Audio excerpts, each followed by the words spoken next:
इसमें तृतीय खंड में नरसिंह मेहता जी का चरित्र है। तो जो हमारे पंडित जी ने भक्तमाल जी रखी थी वो 3 खंड रखे, first, second and fourth, third वाला रखा ही नहीं था जिसमें नरसिंह मेहता जी का चरित्र है।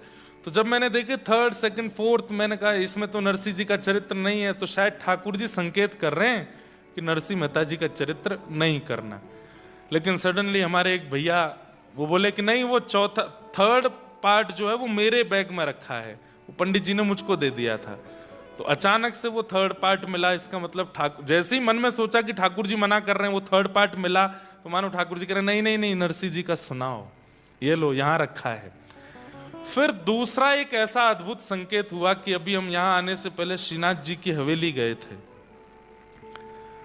श्रीनाथ जी की हवेली में जब मंदिर खुला तो जो हमारे वहां के संगीतकार बैठे थे उन्होंने तुरंत राग केदारो बजाया, जो कि नरसिंह मेहता जी को ठाकुर जी ने ही दिया है।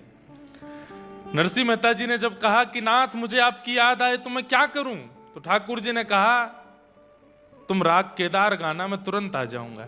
तो जैसे ही कपाट खुले श्रीनाथ जी के, वो वहां स्वर बजाने लगे केदारो राग के, और मैंने उनको बताया, मैंने कहा ये राग केदार है जो नरसिंह मेहता जी को ठाकुर जी ने दिया है। मानो श्रीनाथ जी संकेत कर रहे हैं कि नरसिंह जी का ही चरित्र सुनाओ, मुझे सुनना है। और बड़ी बात यह है कि भागवत कथा आप लोग सुनते हैं, लेकिन भक्तों का चरित्र ठाकुर जी सुनने आते हैं। तो थोड़ी स्पेस रखिएगा, क्योंकि ठाकुर जी आएंगे, वो निश्चित आएंगे। नैरोबी में कथा श्रवण करने के लिए नाथ जरूर आएंगे। तो श्री नरसिंह मेहता जी का चरित्र है, और मुझे ऐसा विश्वास है, अभी हमारे